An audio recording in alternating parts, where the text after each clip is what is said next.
Now, guess who wrote this?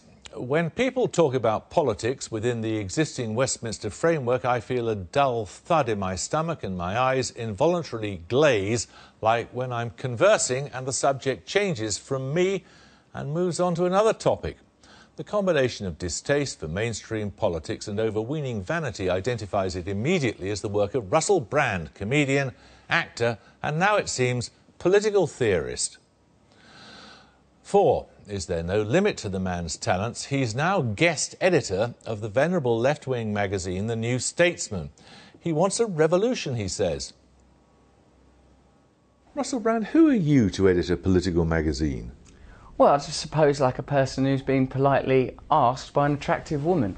I don't know what the typical criteria is. I don't know many people that edit political magazines. Boris, he used to do one, didn't he? So I'm a person with crazy hair, quite a good sense of humour. Don't know much about politics. I'm ideal. But is it true you don't even vote? Yeah, no, I don't vote.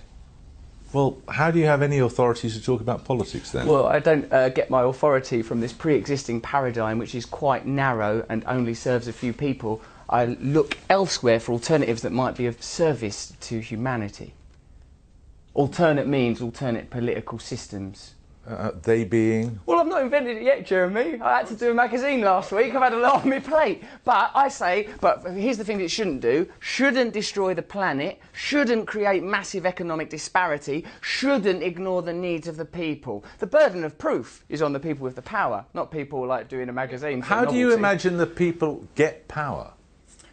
Well, I imagine there are sort of hierarchical systems that have been preserved through generations. They get power by being voted in. Well, That's how they Jeremy, get it. but You can't even be asked to vote. It's quite a narrow prescriptive parameter that changes within the... In a democracy, that's how it works. Well, I don't think it's working very well, Jeremy, given that the planet is being destroyed, given that there is economic disparity of a huge degree. What are you saying? There's no alternative? There's no alternative? No, I'm not saying system. that. I'm saying if you can't be asked to vote, why should we be asked to listen to your political point of view? You don't have to listen to my political point of view, but it's not that I'm not voting out of apathy. I'm not voting out of absolute indifference and weariness and exhaustion from the lies, treachery, deceit of the political class that has been going on for generations now, and which has now reached fever pitch, where we have a disenfranchised, disillusioned, despondent underclass that are not being represented by that political system. So voting for it is tacit complicity with that system, and that's not something I'm offering up. Well, why don't you change it then? I'm trying to.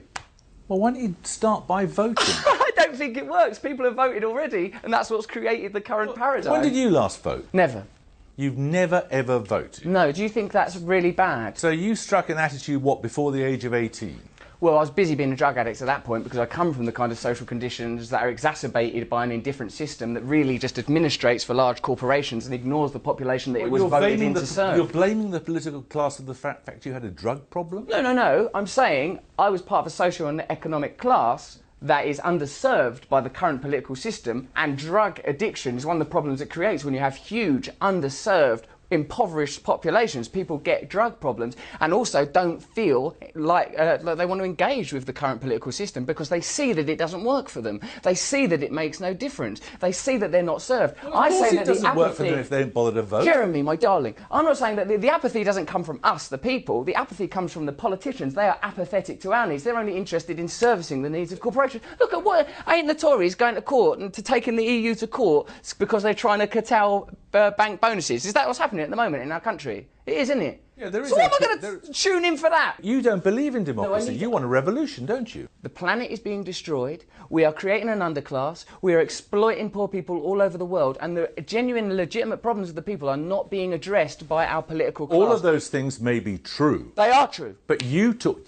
I wouldn't argue with you about many of them. Well, how come I feel so cross with you? It can't just be because of that beard. It's gorgeous. It's possibly because... And if the Daily Mail don't want it, I do. I'm against them. Grow it longer. Tangle it into your armpit hair. You are a very trivial man.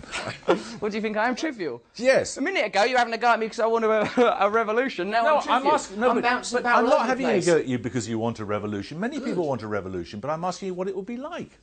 Well, I think what it won't be like is a huge disparity between rich and poor, where 300 Americans have the same amount of wealth as the 85 million poorest Americans, where there is an exploited and underserved underclass that are being continually ignored, where welfare is slashed, while Cameron and Osborne go to court to defend the rights of bankers to continue receiving their bonuses. That's all I'm saying. What's the scheme? That's all I'm asking. What's the scheme? You talk vaguely about revolution. What is it? I think a socialist egalitarian system based on the massive redistribution of wealth, heavy taxation of corporations and massive responsibility for energy companies and any company that's exploiting the environment. I think they should be I think the very concept of profit should be hugely reduced. David Cameron says profit isn't a dirty word. I say profit is a filthy word, because wherever there is profit there is also deficit, and this system currently doesn't address these ideas. And so why would anyone vote for it? Why would anyone be interested in it? Who would levy these taxes?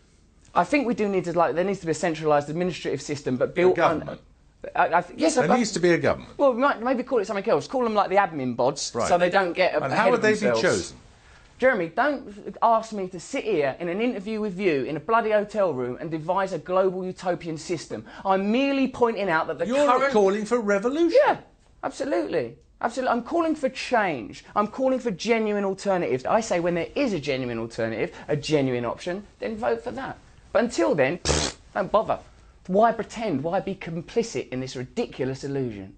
Because by the time somebody comes along you might think it worth voting for, it may be too late. I don't think so, because the time is now. These movements are already occurring. It's happening everywhere. We're in a time where communication is instantaneous, and there are communities all over the world. The Occupy movement made a difference, even if only in that it introduced to the popular public lexicon the idea of the 1% versus the 99%. People for the first time in a generation are aware of massive corporate and economic exploitation. These things are not nonsense, and these subjects are not being addressed. No one's doing anything about tax havens. No one's doing anything about their political affiliations and financial affiliations of the Conservative Party. So until people start addressing things that are actually real, why wouldn't I be facetious? Why would I take it seriously? Why would I encourage a constituency of young people that are absolutely indifferent to vote? Why would we? Aren't you bored? Aren't you more bored than anyone? Ain't you been talking to them year after year, listening to their lies, their nonsense? Then it's this one gets in, then it's that one getting in. But the problem continues. Why are we going to continue to contribute to this facade? I'm surprised you can be facetious when you're that angry about it. Yeah, I am angry. I am angry. Because for me it's real. Because for me, it's not just some peripheral thing that I turn up once in a while to a church fete for. For me, this is what I come from. This is what I care about. Do you see any hope? Remember that? Yeah, totally. There's going to be a revolution. It's totally going to happen. I think not only I ain't got a flicker of doubt. This is the end. This is time to wake up. I remember I see you in that programme where you look at your ancestors and you saw that while your grandmother had to brass herself or got fucked over by the aristocrats who ran her gaff, you cried because you knew that it was unfair and unjust. And that was, what was that, a century ago? That's happening to people now. I just come from a woman who's being treated like that. I've just been talking to a woman today who's being treated like that. So if we can engage that feeling, instead of some moment of lachrymose sentimentality trotted out on the TV for people to pore over emotional porn, if we can engage that feeling and change things, why wouldn't we? Why is that naive? Why is that not my right because I'm an actor? I mean, I've taken the right. I don't need the right from you. I don't need the right from anybody. I'm taking it. Russell Brand.